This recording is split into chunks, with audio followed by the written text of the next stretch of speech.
Доброе утро, уважаемые коллеги. Good morning, colleagues. My name is Ivan Yakovlev. I represent B2X company and one of its research projects, the findings of which I'm going to share with you shortly. And a few takeaways about what we can expect in the future and how this future may look like.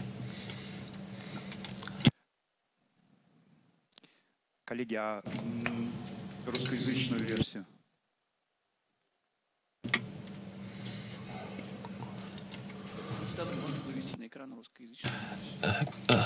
Can you bring up the slides in Russian, please? Компания B2X специализируется на... Our company, B2X, specializes in the lubricants market. Our employees have an extensive experience in marketing, strategic planning, in major lubricants businesses that produce both base oils and commercial lubricants. So a number of matters that we do know what we talk about, and right now we are taking a broader look at the market processes and are happy to assist you in addressing your operational or strategic issues. A year ago, most of us lived through that market shock, and under huge uncertainty,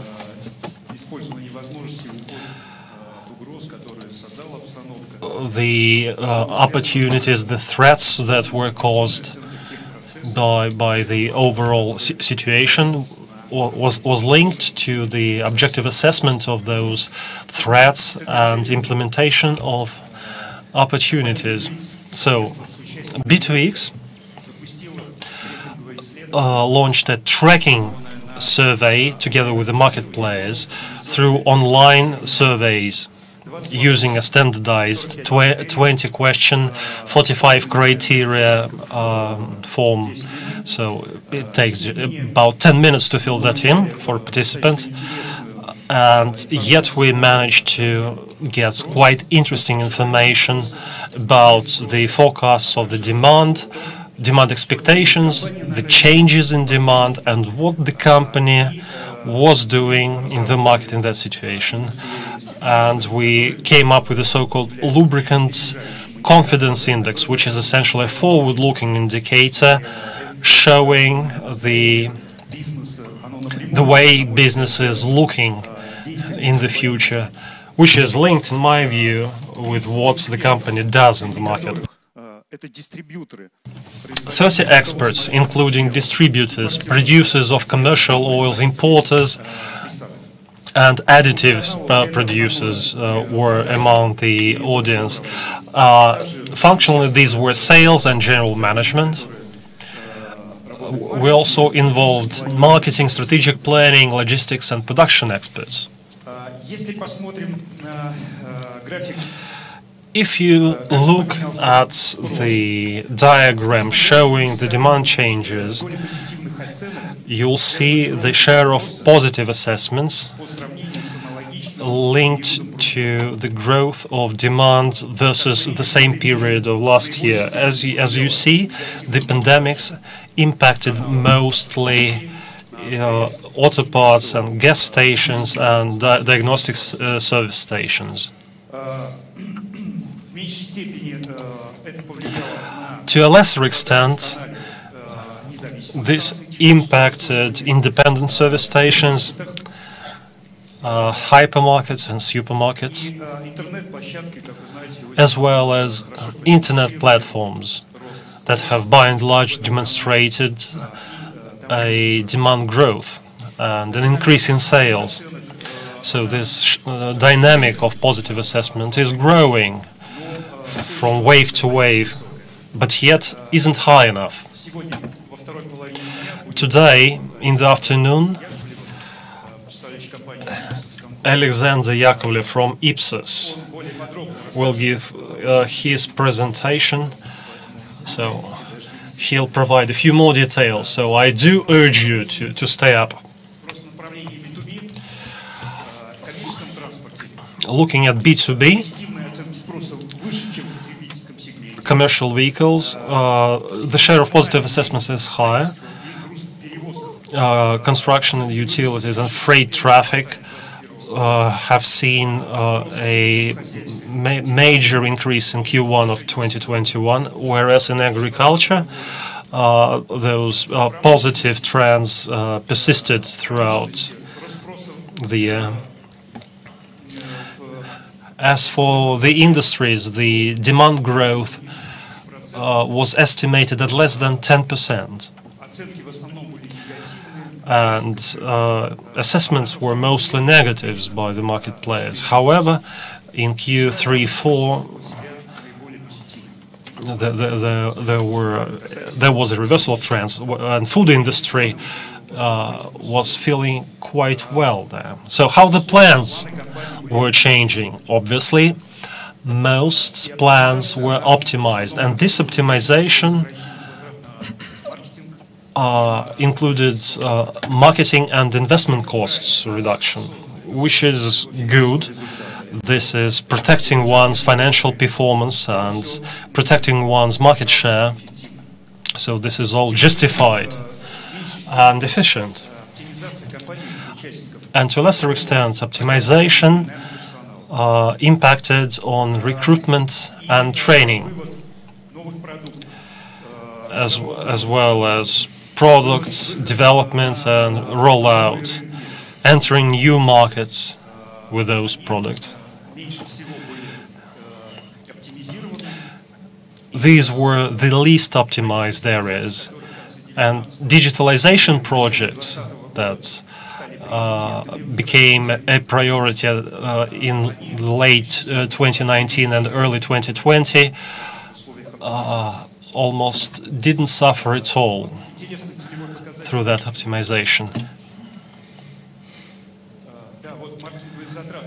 Look at the marketing costs were cut down by all companies, promotion, brand promotion.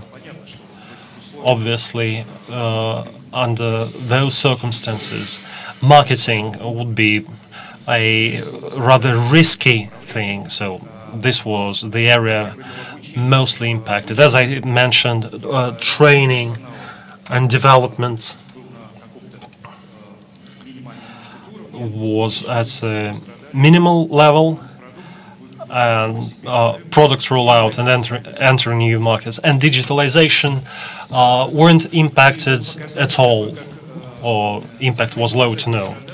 Looking at the target sales indicators, the players had a very positive outlook in Q1 of this year, despite what was happening to the prices. They were looking forward to the demands coming back, which is also shared by the analysts and media. Within this market research, we would take the experts' estimates and we calculated certain trends along the 7 criteria: demand, sales, cost effectiveness. And talking about this index, it was calculated using binary evaluation mechanism, and there are weighted indicators for each of the 7 criteria. And this indicators demonstrates whether the market players are in the positive environment or in the negative environment. If you see, at the very beginning of the pandemic, this index was very low. So the players were in the discomfort zone, in the negative zone. And after the first wave was over in June, the projections grew better as the pandemic was subsiding, and the index grew to 52. However, as conversations about the second wave started in September, it stopped and then continued to either flatline or dropping. And at the end of the year, the results obviously were rather bleak. But in Q1 of 2021, the players assessed the demand very positively, and they forecast growth in sales for the next 3 to 4 months.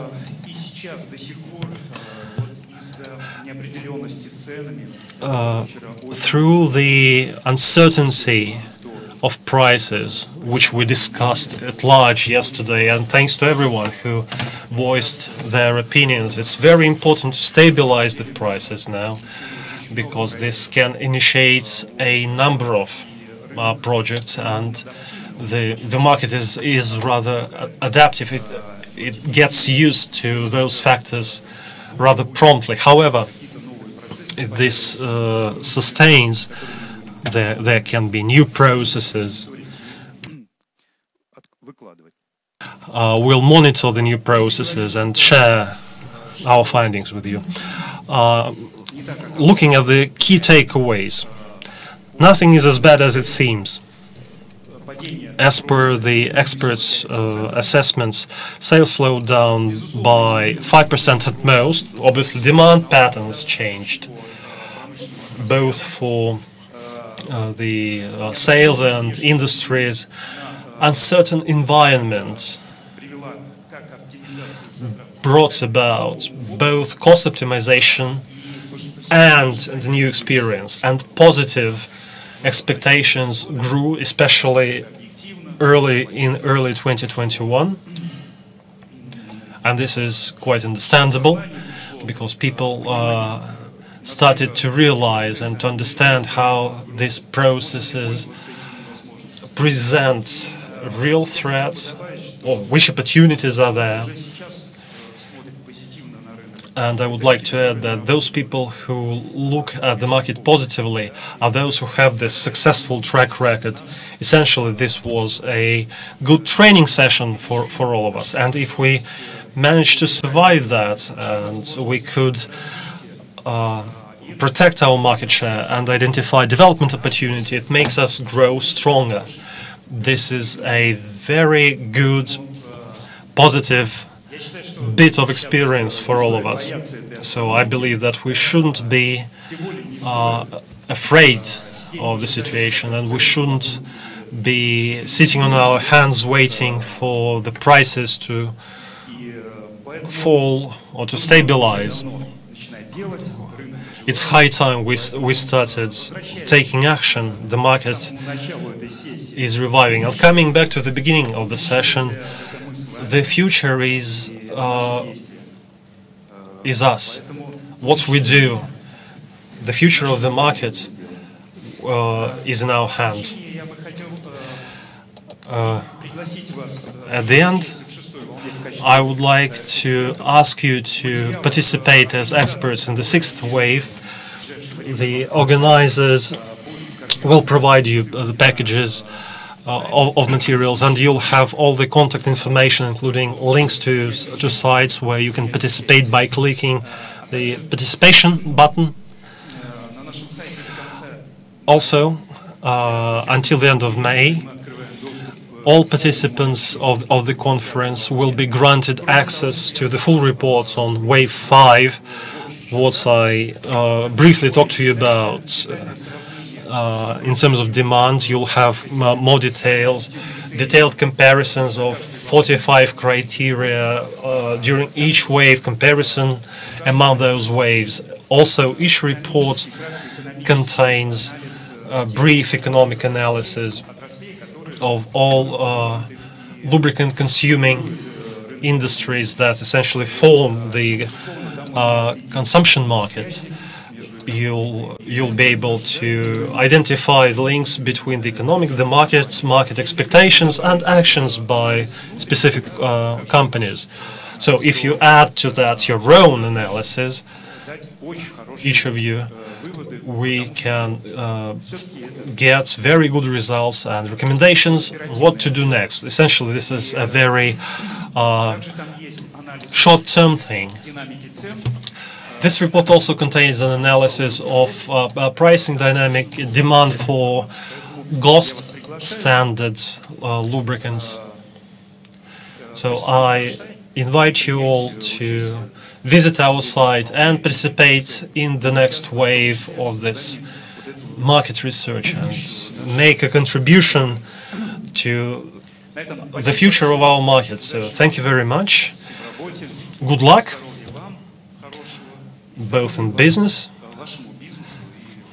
and in your private life. Have good health. Thank you.